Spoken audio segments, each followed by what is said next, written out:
Good morning guys! Nag-exchange ako ng 7,000 pesos na points ng Celebi. Tapos mayroon charge naman 1,000 pesos. Pero yung nag-exchange ako, minimum niyang cash out ng Fancy Token, 33,000. Pero ito, yung i-check ko na siya, next ko, ang hinihingi nitong ni Celebi, ni Fancy Token, na kailangan cash out, 64,554. Pero minsan, 67. Bigla na taas. Bakit kaya biglang nagbago yung cash out nila na minimum na Fancy Token?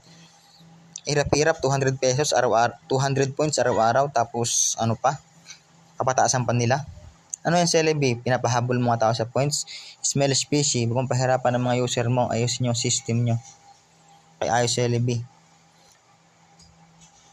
30, ang 30,000 ko, ang hirap nakakuhanan eh, baka yung 65,000. O, Celebi.